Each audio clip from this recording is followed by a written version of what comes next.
Hello and welcome to week 2 of the Dwell art journaling series. Last week we made some collage papers and we looked at the first 4 words of our focus verse, Philippians 4:8, which were true, noble, right, and pure. This week we will look at the last 4 words, lovely, admirable, excellent, and praiseworthy. These are the definitions. Lovely, exquisitely beautiful, attractive, pleasant or enjoyable, delightful. Admirable, deserving respect or approval, commendable, deserving praise, of the highest order. Excellent, extremely good, outstanding, or of high quality. Praiseworthy, deserving approval and admiration. As I was doing a small study from Illustrated Faith on this Philippians verse, I learned that the Greek word for lovely is made up of 2 parts, toward and love. This means that lovely is translated into that which pushes you towards love. I loved this in the context of this Dwell series. The author of the study said, to think upon that which is lovely is to think upon things that push us towards God's heart and his nature. We are dwelling or meditating or thinking on these things of this verse during these sessions, and it is allowing us to open ourselves to God's heart, to his character, and to his nature. And part of God's nature is that of creator. God was the first creator. Being creative is part of his nature, and it is pleasing for him. It is how he began the world. And because it is part of his nature, it is admirable for us to also be creative as we seek to be more like him. If you need more proof or encouragement about how important creative nature is to him, let me ask you if you know who the first person was to receive the Holy Spirit in the Bible. His name was Bezalel, and he was a craftsman or an artisan. He was responsible for making beautiful parts for God's temple. God loves for us to be creative. And although sometimes what we make is not beautiful to us, if we are leaning into his presence in the process, that in itself is pleasing to God. As it says in James 4:8, draw near to God and he will draw near to you. And I definitely think creating or making is a way to draw near to God, especially if we are focused on a verse from his word or saying a prayer, or even if we just say, Holy Spirit, you are welcome here as we begin, setting our minds and hearts on things above, such as on the things of this verse, and dwell there as our hands are kept busy with creating. Today we are going to collect some more collage elements. This time we are going to scan through some magazines and pull out colors and textures and images that we find inspiring or lovely. We can use our color palette that we've chosen to help us guide what kind of images we want to pick, or we can just be totally random about it and pick whatever we find beautiful or inspiring. They can be backgrounds or focal point type images. I'm going to do a quick time lapse of me just going through some magazines and picking out some things. And then we will move on with our project for today.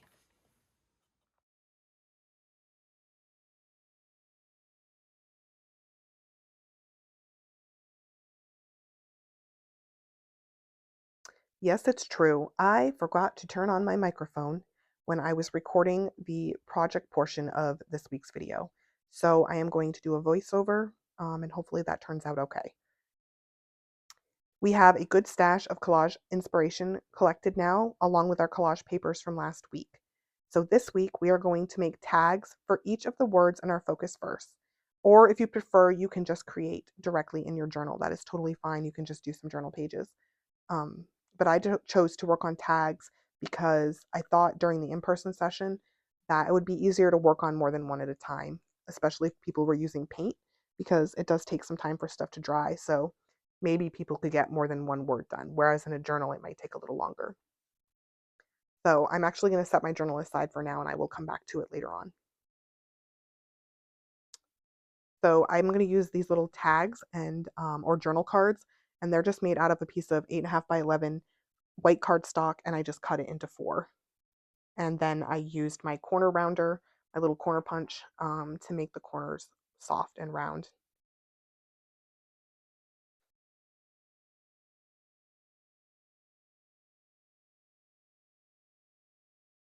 So I have a couple of these printouts with all of our words on them, all the words from the verse, and they're in a couple of different fonts. If you would like me to email this to you, just let me know and I can email it to you. Otherwise, you can use letter stamps or a typewriter, or you can use your own computer and just type out whatever font you like. These are my collage elements that I selected. This is a napkin, and I will insert a little video at the end on how to use this, or how to use napkins in collage. If you've never done that before, it can be really fun. These are some collage elements I picked out of some things that I printed. Um, if you don't have access to magazines, you can totally go online and print some things out. You can really just find images anywhere that you like. Um, they're kind of going to be focal points, so you don't really need that many. And then these are just some of the magazine images that I pulled. Lots of flowers. Mostly, I think I had gardening magazines in my little clip where I was pulling things. Mostly in the colors that I did my collage papers in from last week. So now I'm going to get started with the tags, and I'm just going to lay them all out. Um, these are going to be a cohesive set, and I'm going to work on them all at once, but you do not have to do that. You can work on them separately, individually, and just make them all different, or do whatever pleases you.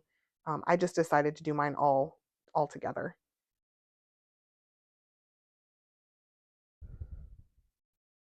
If you do it this way, whether you make them kind of matchy or cohesive, or if you do them all differently, you can keep them separate as a deck. They don't even have to go in your journal. You could just use them to hold in your hand while you are meditating on these words or praying on these words. I am going to mainly glue mine or adhere mine into my journal. So I was talking about maybe doing a verse or an intention or a prayer, writing it down like we did kind of last week. But then I decided to just write all of the words, one word on each tag, to just kind of set my heart on these words and set my intention there.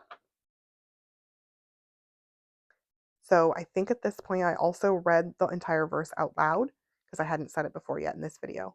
So our verse is Philippians 4:8, which says, "Whatever is true, whatever is noble, whatever is right, whatever is pure, whatever is lovely, whatever is admirable, if anything is excellent or praiseworthy, think about such things."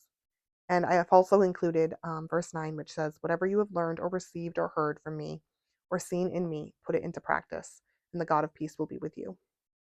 So here I am. I'm just going to write each of the words onto the tag. Each gets their own tag. So I've gotten my words written on to each of the tags, one for each word. And I'm going to start with some kind of neutral collage, which to me just means like there's no color on it. It's like black and white or off-white or whatnot. I have some hymnal pages and some old book pages. And I like to use these. I just love books. And I collect books and I collect free books. These are free books mostly that would have ended up in the landfill. So please do not feel please don't cringe if you see me ripping up pages. They are books that would have ended up in the trash, and I have rescued them, and I love using them in my background collage or in other collage, or to paint on, or to make collage papers on. So I kind of just ripped one piece for each. I'm using 3 different types of paper. It just kind of is a way to take the thinking out of it, just to choose 3. I like to work in 3s. I mentioned that last week. So I just chose 3 different kinds, and I'm just going to start gluing them down. I am using a glue stick. That's just my preference, but you can use Mod Podge or matte medium or gel medium or anything that you like. I am going to let it go off the page a little bit because I just think that visually it ends up looking a little nicer. If you're going to purposefully have a white border, that's fine. That's just up to you, but I like to have at least one part of it going off the edge. It just kind of looks better to me. And I will also say that even though book pages you might think that they're directional, to me, especially here in the background, they are not directional. The text can go any which direction, and it doesn't matter. It's more about its placement on the page and how it looks to me when I put it down. But of course, again, that's another personal preference, and you can do it however you please.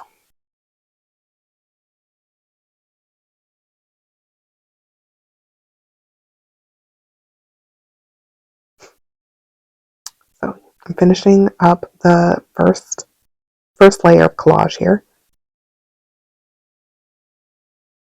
And it's possible that I was talking during this whole entire time, but of course I don't remember what I said. So here I am doing the voiceover, and I will just try to fill in the blank spots as much as I can and give some information, hopefully some tips.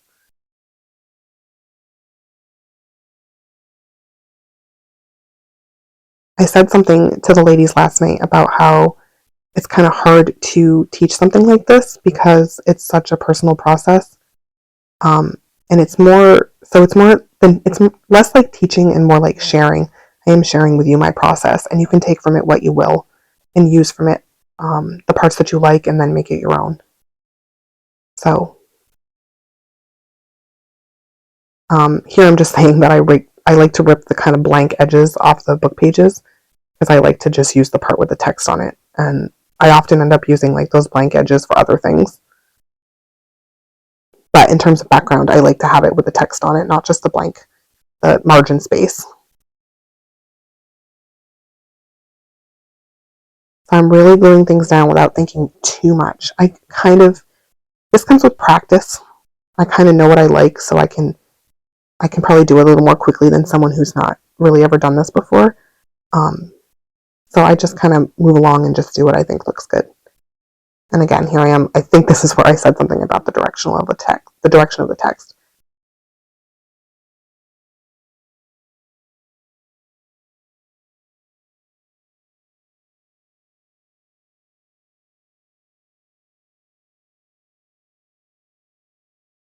If you're interested in what kind of glue stick I use, I like the Elmer's extra strength one. It doesn't dry too fast, so you can move things around, but once it's glued down, it's pretty good and long lasting. I don't really think I've ever had too many problems with it, with stuff pulling up later on.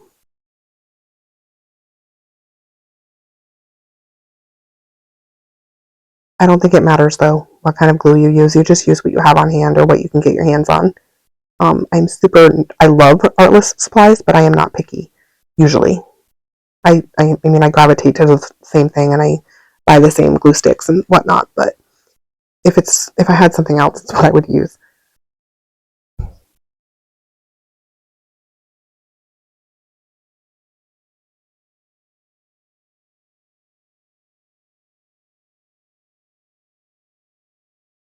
All right, so there's the last one on that piece, on that tag, and then I'm going to move on. I put the music pages. I had a few left over from playing last night, and I put those on the top. I really like to use music as the background. I think about praise and I think about worship, in the music world, praise and worship music, and then I think about how I'm kind of doing that here, but in a different way, praising and worshiping. So kind of just putting hymn music, especially. I really like just the connection of that. Okay, so I've got all my background collage done, and I'm just going to trim off all the little edges that were hanging over. You don't have to do it this way. You don't have to trim it. You can always fold it over if you want. Honestly, I guess it depends on if you're going to do something on the back of your journal cards or if you're just going to work on the front. If you're just going to glue them down, you obviously can fold it over and it won't really make any difference. Or it won't really make any difference anyway. I just like to trim the edges. So that's what I'm doing here.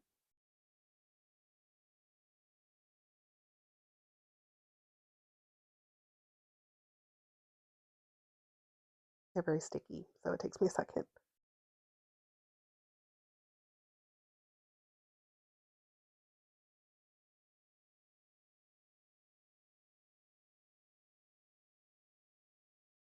Okay, so now I have all of my tags, my journal cards done, and I'm going to lay them back out again um, and start the next step. And here I am kind of just deciding which way I like them facing, which direction I like them, up or down.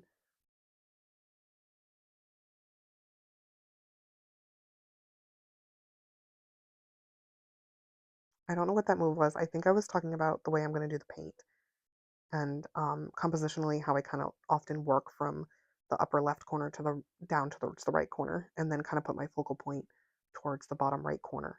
So right now I've just got some of my turquoise paint and I am just using my fingers to just smudge it in. This is kind of a technique I would use to like blend in the edges of the collage to kind of make them all, you know, fit better into each other. And for this, I'm just using it as a way to add my color.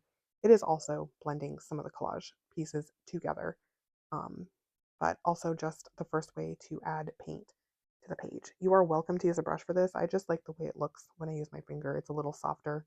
Um, and yeah, I just like the texture of it and the way it looks. But yeah, use a brush. You also don't have to do this step at all um, if you want to just put color over the whole thing or just put different types of marks. I just like the way this gives some flow and some direction, especially at the end when you add some of the finishing pieces, like the focal point. Like there was a cool spot there, like where the paint had only just barely just made some cool texture on there. And here I am still sticking to my 3 colors that I used last week to make collage pages, collage papers with. And honestly, it's a lot of the same process for me making the collage pages and making tags or making journal pages. I use a lot of the same process.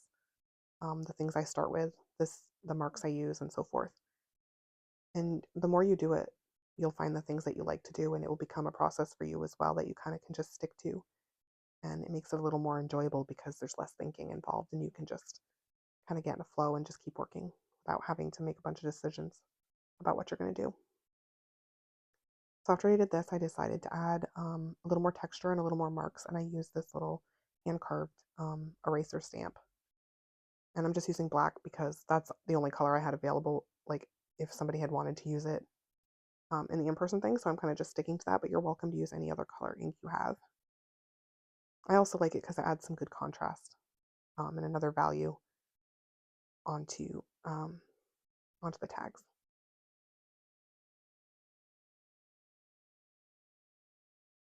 Again, you'll get a feel for where to place stuff like that the more you play. Next, I believe I decide to use a stencil to add, to give examples of how to use that product or that supply. And I mentioned last week, if you don't have any stencils, like this stencil that I used, you could totally make this kind of thing out of a piece of cardboard and just cut the holes out and it would work just fine. I am moving to the magenta, so I'm going to change my color, give it a pop here. And I am going to use a brush, even though I have some foam that I like to use for stencils because in the in-person sessions, we only have, I don't have enough foam for everyone. So we use brushes and I kind of move things to the side and I'm just going to do these kind of more one at a time. And I reminded everyone, when you're stenciling with a brush, make sure you feather it out like that and fluff it a little bit so that you don't have too much paint on your brush because then it will seep a lot more underneath your stencil and you won't get as crisp of an image. So you can pick which way you want your stencil to go, which direction. Again, you'll get a feel for it the more you do it. And I kind of just play off of whatever is on the layers that I already have and then kind of decide where I want to put it from there. All right, so I fast forwarded a little bit through me working through that because this video doesn't need to be that long in real time. I'm just kind of showing you my processes. Um, and then you can take them and take as long as you need. But it's nice to kind of speed it up for you and just make this a little shorter. I'm just finishing up my stenciling on the last few of these tags, these journal cards.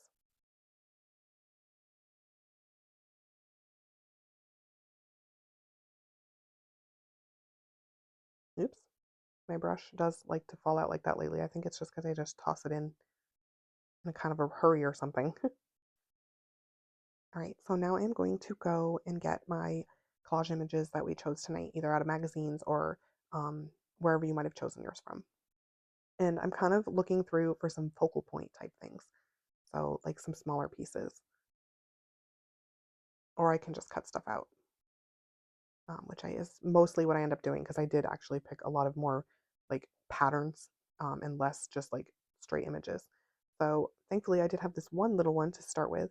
Um, it's just like a little dahlia or something, and it's so pretty, and it goes really beautifully with the colors. I'm just gonna glue that down simply. Find the spot I like for it, glue it down, and then I take my words, like my fonts, the ones that I showed earlier on in the video. I'm gonna choose one of those and cut out my first word, which is true. I think I had set, yeah, there it is. I had set the pile of them aside and realized that the ones that I had kept for myself didn't have the word true on it from going through this one time yesterday, just kind of to practice. I'm just trimming that down. You can trim it down however you'd like. Again, you could use stamps directly on if you have letter stamps. You could use different versions of this. You don't have to use the printout.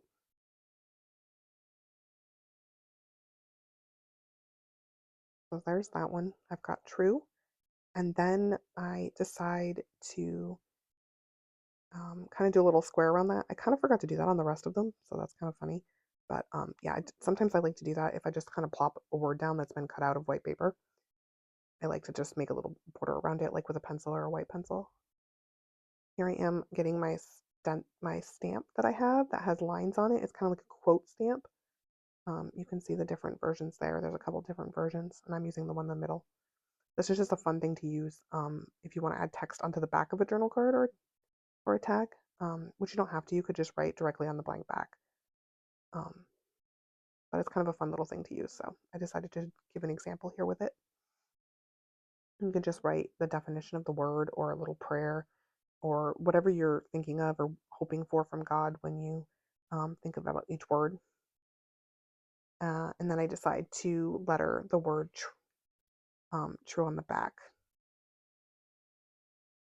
I think I'm just picking my pen right now. I did not like that color, and so I went for another one. Here we go. I'm going to use this kind of metallic blue. And I guess I decided to do the dots first because I wanted to tie the front and the back together. So I just kind of added some little marks here on the front in the color that I am going to use to write the word true on the back.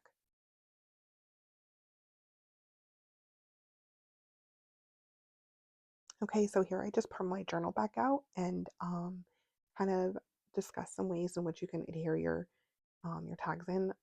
I start with this. This is an example. This is a practice run I did for this lesson. I show how I kind of just put it as like just glued it in or adhered it in with some scotch tape, which I also do later on in my little time lapse that's going to be right after this. Um, so I talk a little bit about how I made this page, this spread. It's a little more complex than what I ended up doing for the final lesson. But I also showed this, which is just my swatch page, and it's just neutral collage in the back, and then the swatch glued down, which you could also do with your tag. Just keep it super simple. So this is going to be followed by a time lapse, and then just some close-ups of the video of the pages that I did, because I realized afterwards that my time lapse was not centered very well. So I apologize for that, but I included it anyway because you can kind of see my process, even though the recording is not centered as I would hope. So I hope you enjoyed this session, and I look forward to seeing you next week. Sorry it was a little choppy, but I made the best of what I had today, especially considering my kids were home, and I had to kind of do things around them. But thanks for being here, and I look forward to next week's project.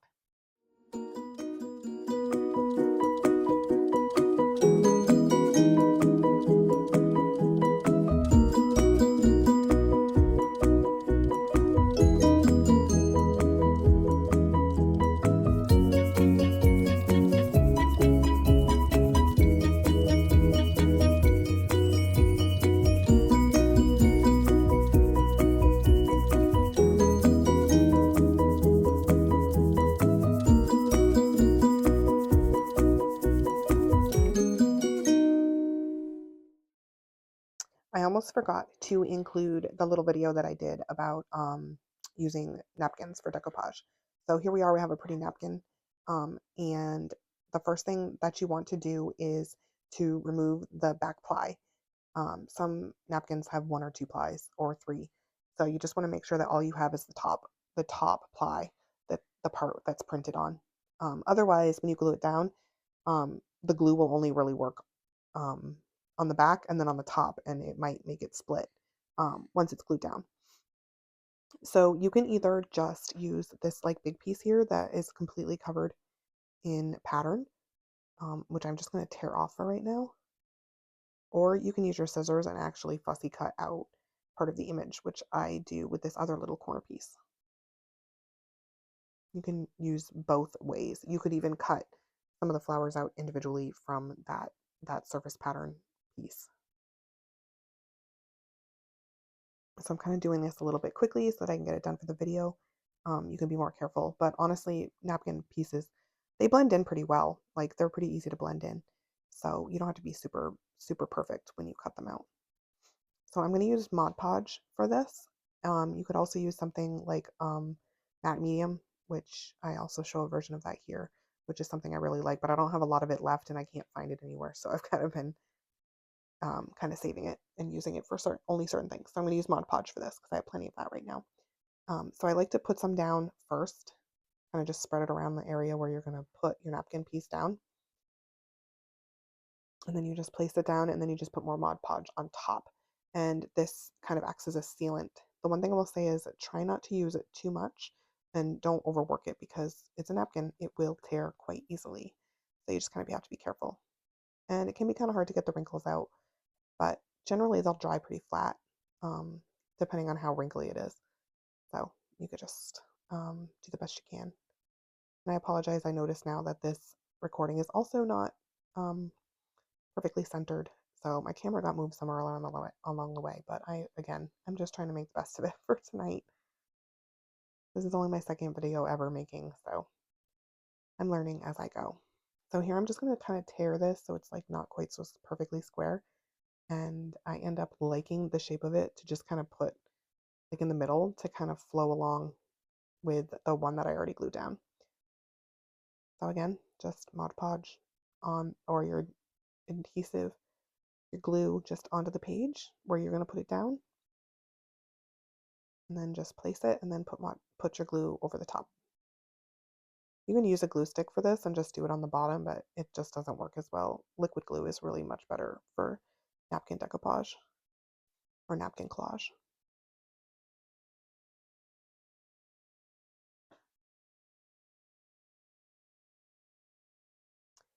So I'm just finishing up putting like a layer over the top, and then I use that little corner piece up there to finish it off on the other corner.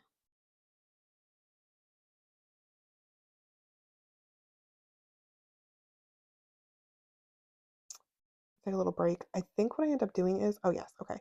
I show how you can just, once you've got this glued down, because you kind of have a sealant of it as the Mod Podge on top, and you can use some paint and just fill in the flowers and just paint right over the top of it. I kind of like that. Okay, now I'm going to add a few leaves in, just to kind of, blend the napkin into the page a little bit better. So I just keep adding. I kind of just mix a little blue in with that green. Not a perfect match, but it's okay because I'm just covering it over. And then I kind of show how I could just place a tag right over this. I end up doing quite a bit more to the page. Well, a little bit more. I use a stencil, but I just show how I could just adhere the tag to the page. And I do end up using the decoupage pages to put my tags on, as you can see here. And this ends this recording and the little lesson on using napkins as decoupage. See you next week.